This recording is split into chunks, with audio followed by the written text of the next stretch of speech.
Hello किसान साथियों, कैसे हैं आप सभी।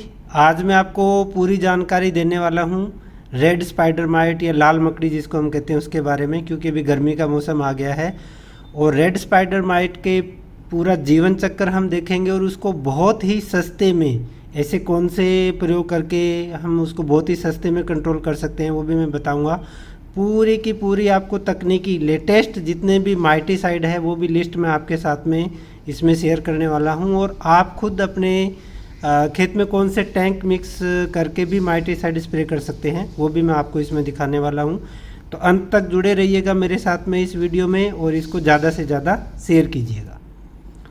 रेड स्पाइडर माइट जो है ये जो टेट्रानिकस है ये स्पीसीज़ की होती है और ये लगभग जो है 300 से भी ज़्यादा पौधों के ऊपर अटैक करती है और 100 से भी ज़्यादा उनमें से जो पौधे या जो फसलें हैं जो हम खेत में लगाते हैं वो है। और ये जो टेट्रानिकस स्पीसीज है इसकी 140 से भी ज़्यादा जो है वो स्पीसीज है। ये टेट्रानिकस ये एक जीनस है और इसके अंदर बहुत सारी मतलब 140 से भी ज़्यादा जो स्पीसीज है वो हमारे पौधों पे आक्रमण करती है, जिसमें से जो टेट्रानिकस अर्टिसी है, इवानसी है और एक लुडेनी है, ये तीन ज़्यादा जनरली हमारे जो है भारत में पाई जाती है। अब आप यहाँ पे देख रहे होंगे दो अलग अलग कलर की। तो ये जो जीनस है टेट्रानिकस इसको रेड स्पाइडर माइट जिसको कहते हैं, इसमें बहुत सारी स्पीसीज जैसे मैंने कहा मतलब 1400 से भी ज़्यादा जो स्पीसीज हैं वो इसमें आती है। तो वो जो हैं अलग अलग कलर की हो सकती है। आपको जैसे यहाँ पे 2 कलर की दिखाई दे रही है, इनका जैसे लाल कलर हो सकता है, नारंगी हो सकता है, हल्का गुलाबी हो सकता है, ब्राउन कलर हो सकता है, 2 स्पॉटेड जिसको हम बोलते हैं 2 स्पॉटेड माइट, वो भी इसी जो जेनेरा के अंदर आती है। अब हम इसका लाइफ साइकिल देखते हैं। जैसा आपको इसमें दिख रहा होगा इसके अंडे गोल होते हैं, लगभग ट्रांसपेरेंट से होते हैं, चमकीले होते हैं, मोती के जैसे हमको दिखाई देंगे। और जो अंडे से जो लार्वा निकलता है वो भी आपको यहाँ पे दिखाई दे रहा होगा, वो भी बहुत ही छोटा या हल्का गुलाबी या पारदर्शी रंग का होता है और उसके 6 पैर होते हैं। जनरली जो माइट है ये माइट कीट की कैटेगरी में नहीं आती है, तो माइट के 8 पैर होते हैं, लेकिन जो इसका लार्वा होता है उसके 6 पैर होते हैं और कभी कभी उस पर धब्बे भी दिखाई दे सकते हैं। नहीं तो इसकी जो अगली स्टेज आती है उसके अंदर इसके धब्बे दिखाई देते हैं, जिसको हम लार्वा के बाद में 2 निम्फ स्टेज होती है, जिसको एक को प्रोटोनिम्फ कहते हैं और एक को हम ड्यूटोनिम्फ कहते हैं। तो ये जो प्रोटोनिम्फ और ड्यूटोनिम्फ जो स्टेज होती है इसमें इसके जो है वो 6 की जगह फिर 8 पैर हो जाते हैं और अब ये जाला बनाना भी चालू कर देती है। क्योंकि रेड स्पाइडर माइट को जनरली हम तब भी पहचानते हैं जब हमारे को हमारी फसल पे पौधों पे उसका जाला दिखाई देता है। ये एक पत्ती का फोटो लिया हुआ है जिसमें आपको सारी स्टेज यहाँ पे दिखाई दे रही होगी, लार्वा से लेके अंडा से लेके प्रोटोनिम्फ ड्यूटोनिम्फ, ये चारों स्टेज इसके अंदर है। और अडल्ट मैंने अलग से इसमें आप राइट साइड में देख रहे होंगे उसका फ़ोटो लगाया है। तो हमारे खेत में सभी स्टेज इसकी हो सकती है एक साथ, एक पत्ते के ऊपर, एक फसल के ऊपर। ये जो अडल्ट है ये आप देख रहे हैं, ये जो है मादा मकड़ी जो नर की तुलना में थोड़ी बड़ी होती है और ये बहुत ज़्यादा मात्रा में हो जाती है। इसका कलर जैसे मैंने कहा आप कलर लाल पे ही नहीं जाएं, इसके अलग अलग कलर भी हो सकते हैं। और ये जो वयस्क जब ये अडल्ट हो जाती है तो ये लैंगिक और अलैंगिक दोनों तरह से ये अपने अंडे और बच्चे पैदा करती है। ये देखिए यहाँ पे आपको दूसरे कलर की ब्राउन कलर की ये दिखाई दे रही होगी। इसके लिए जो माइट है जैसे मैंने कहा कि गर्मी के मौसम में ये सबसे ज़्यादा आती है, तो 30 डिग्री से ऊपर अगर तापमान होता है सेल्सियस से तो ये 8 से 10 दिन में अपना जीवन चक्र पूरा कर लेती है। और ठंडे मौसम में इसका जो जीवन चक्र है वो थोड़ा सा बढ़ जाता है, जैसे 20 डिग्री पे लगभग इसको 20 दिन लगते हैं अपना जीवन चक्र पूरा करने में। तो ये हम क्यों समझ रहे हैं, ताकि जब हम इसको कंट्रोल करें तो हमको पता रहना चाहिए कि जो इसकी कमज़ोर कड़ी है माइट की वहाँ पे हमको अटैक करना है, ताकि हम सस्ते के अंदर हमारा जो है इलाज कर सकें। इसी तरह से ये जो प्रतिकूल मौसम है ये कई खरपतवारों के ऊपर ओवर विंटरिंग कर सकती है। और एक इसकी जो डायपोज स्टेज होती है वो जो हमारे प्लांट डिबेरिस होता है या जो मलबा है या जो कचरा हमने खेत में से फसल ख़त्म होने के बाद निकाला उसके अंदर भी ये ज़िंदा रह सकती है। तो ये इसकी सबसे बड़ी खासियत है। 50 से लेके 100, 150, कई बार ये 200 तक अंडे दे सकती है। और 3 से 6 दिन में इसमें से लार्वा निकल जाते हैं। लार्वा से 4 से 9 दिन में जो है इसका पूरे डेवलपमेंट हो जाता है। और 1 से 2 दिन में ये वापस जो है मकड़ी अंडा देने के लिए तैयार हो जाती है। और वो जो अडल्ट है या जो वयस्क है वो लगभग 4 हफ्ते या 30 दिन तक वो जिंदा रहती है। तो ये इसका पूरा लाइफ साइकिल है। अभी आपको करना क्या है कि समय रहते बिल्कुल एडवांस में हमको इसको पहचाना है। एक तो मैंने जैसे कहा अभी गर्मी का मौसम आ रहा है, इस मौसम में ये सबसे ज़्यादा माइट का अटैक होने के चांस है। जितनी भी फसलें हम लगाते हैं, विशेष रूप से जैसे हमारा बैंगन है, मिर्ची है, इसके अलावा खीरा है, कैप्सिकम है, गुलाब है, झरबेरा की अगर आप खेती करते हैं तो झरबेरा है, फूलों के अंदर बहुत ज़्यादा आती है, मेरीगोल्ड है, इनमें सब में इसका जो है वो अटैक होता है। और एक ख़ास चीज़ जैसे आप यहाँ पे देखेंगे कि इसके जो पत्ती के ऊपर वाले साइड में वाइट वाइट ऐसे डॉट से दिखाई देंगे। तो आपको पत्ती की निचली सतह को पलट के देखना है। वहाँ पे आपको जो है, जैसा मैंने इसमें सर्किल में भी दिखाया है, ऐसा आपको माइट जो वहाँ पे उसके जो है अडल्ट या उसके निम्फ आपको बैठे हुए दिखाई दे सकते हैं। बहुत बारीक है, तो कभी कभी नंगी आंखों से अगर आपको नहीं दिखाई दे सकते हैं तो आप लेंस का भी प्रयोग कर सकते हैं। और पेपर कलर हो जाता है, जैसा आप लेफ्ट साइड की फ़ोटो में देख रहे हैं, बैंगन का ये पौधा है। तो ये तो बहुत एडवांस स्टेज है, हमको उससे पहले ही इस माइट को पहचान के और कंट्रोल करना है। यहाँ पे आप देखिए, माइट का अटैक कभी भी पूरे खेत में आपको एक समान दिखाई नहीं देगा। कुछ पौधों पे, जैसे आप यहाँ पे देख रहे हैं, ये 2 पौधे ऐसे हैं जिन पे बहुत ज़्यादा माइट आई।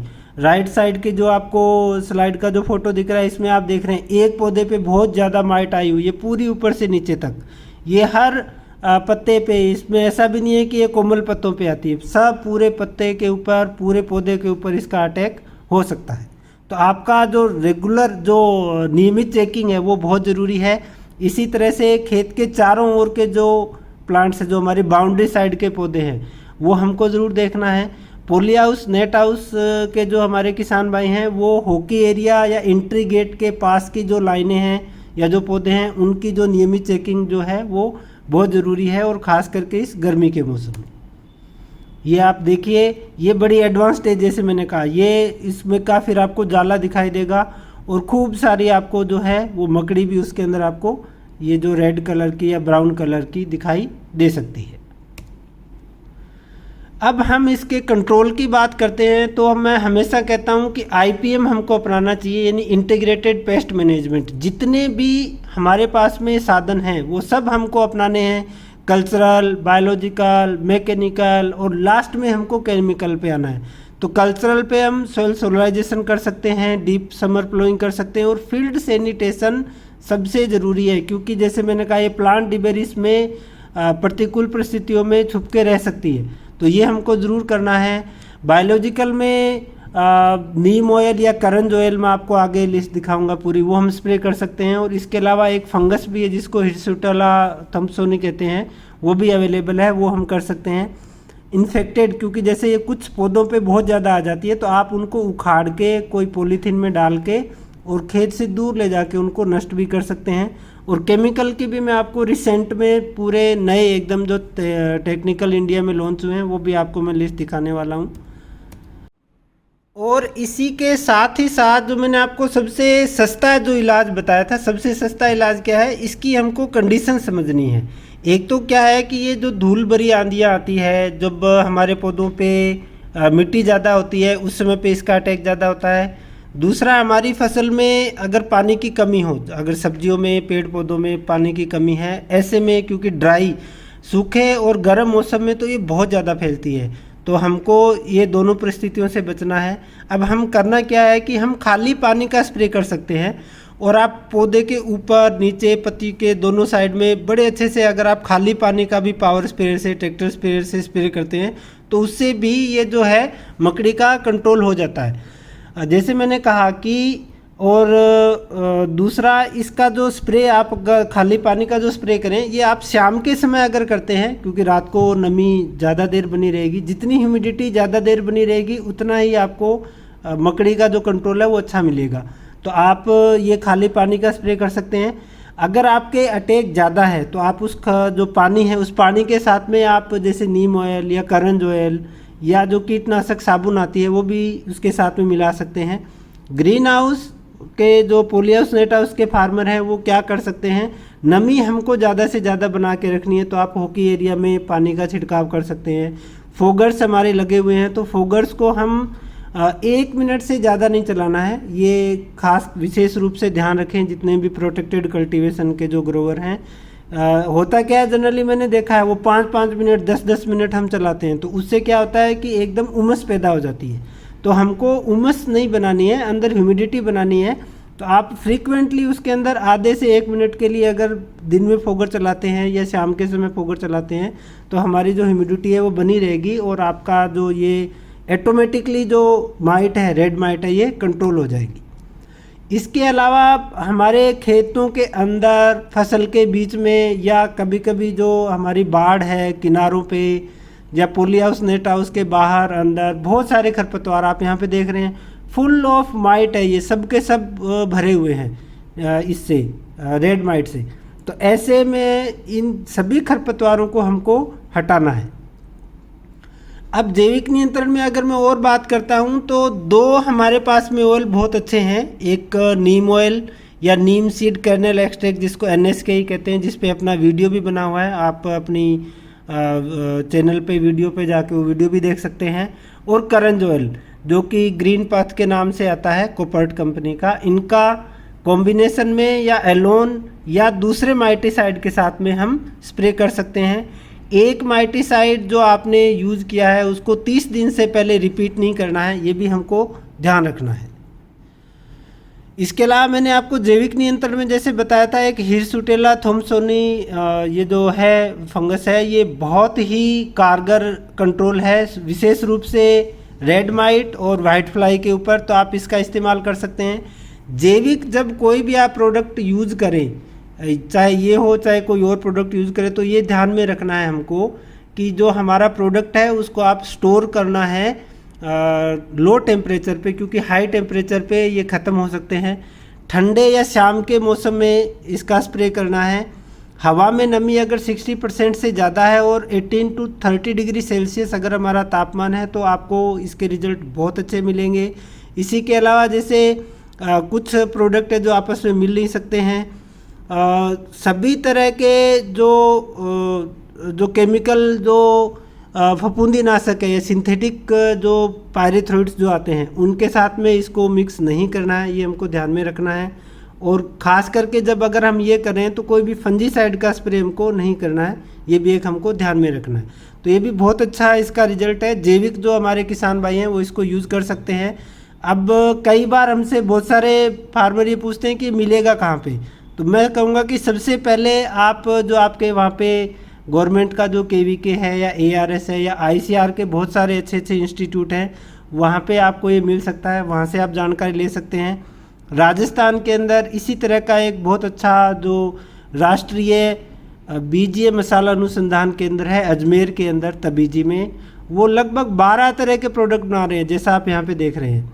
और सर ने ये मेरे साथ में विशेष रूप से उन्होंने ये फ़ोटो शेयर किया और बहुत ही अच्छी क्वालिटी के बहुत ही रीजनेबल रेट पे आपको यहाँ से मिलेंगे।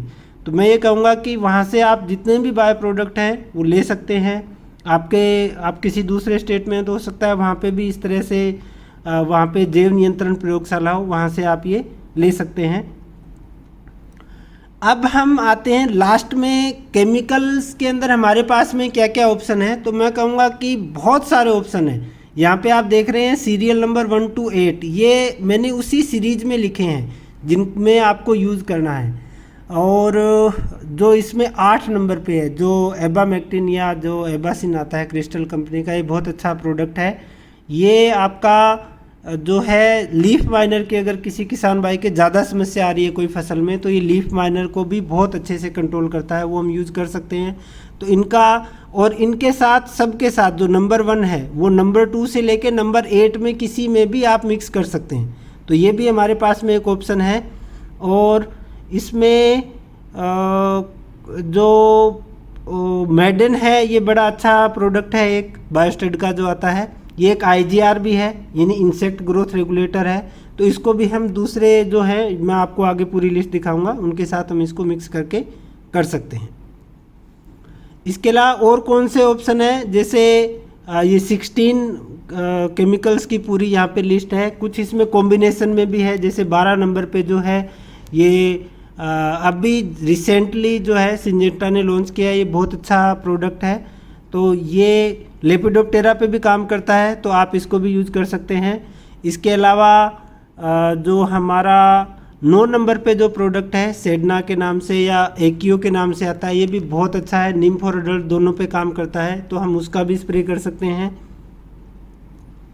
अब हम खुद कौन कौन से कॉम्बिनेशन मिला के कर सकते हैं उसकी भी मैं आपको जानकारी देने वाला हूँ अगली स्लाइड में। ध्यान हमको ये रखना है कि जब आप कोई भी 2 माइटिसाइड को आपस में मिलाएं तो उनकी डोज हम 50 या 75% ही लें, जो रिकमेंडेड डोज है उससे कम, क्योंकि 2 को जब हम मिला रहे हैं।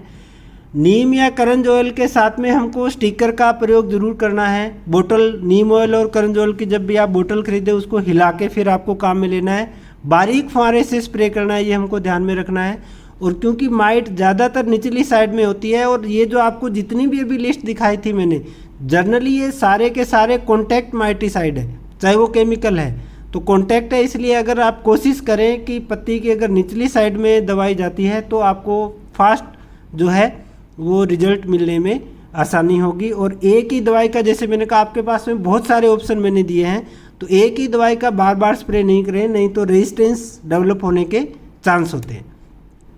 कौन कौन से आप कॉम्बिनेशन मिला सकते हैं, यहाँ पे जैसे मैंने कुछ कॉम्बिनेशन दिए हैं। एक तो नीम ऑयल और करंज ऑयल जो है, इसको हम किसी भी माइटिसाइड के साथ आप मिला सकते हैं, सबसे अच्छा है। इसी तरह से जो इटोक्साजोल आता है उसको आप क्लोरफेनापायर के साथ मिला सकते हैं, एबामेक्टिन के साथ मिला सकते हैं। इसी तरह से हम जो ये फैनपायरोक्सी मेयर आता है इसके साथ में हम मिला सकते हैं। ये पूरी आप इसमें और भी जैसे उसमें जो पूरी लिस्ट है उनको आप आपस में किसी के भी साथ में मिला के कर सकते हैं। बहुत सारे जो 2 नंबर पे मैंने जो लिखा है, ये काफ़ी सारे जो किसान भाई है हमारे, ये आपस में इसको मिला के कर रहे हैं। इसके अलावा जो 3 नंबर पे जो लिखा हुआ है टोक्साजोल और एबामेक्टिन, इसको भी काफ़ी सारे किसान भाई मिला के। और ये कब करना है हमको, जब आपको लगे कि बहुत ज़्यादा आपके अटैक हो रहा है तभी इस लेवल पे आए। अदरवाइज जैसे मैंने आपको कहा कि हमारे पास में बहुत सारे जो दूसरे उपाय हैं वो हमको करने हैं। एक मेरा यहाँ पे ये भी रिक्वेस्ट रहेगा कि जब भी आप स्प्रे करें कोई भी माइटिसाइड का, उससे पहले आप खाली पानी का स्प्रे अगर शाम के समय करें और नेक्स्ट डे इवनिंग या नेक्स्ट डे मॉर्निंग में, अर्ली मॉर्निंग में फिर आप जो इनका है वो स्प्रे करेंगे माइटिसाइड का, तो आपको रिजल्ट और ज़्यादा अच्छा मिलेगा। तो ये संपूर्ण तकनीकी जानकारी थी रेड माइट के ऊपर। आप इसी तरह से तकनीकी जो अपना चैनल है इसके साथ में जुड़े रहिएगा, और ज़्यादा से ज़्यादा ये सभी अपने जो किसान भाई हैं सब्जी लगाने वाले जिनको माइट की समस्या आती है उनके साथ में शेयर कीजिएगा। Thank you.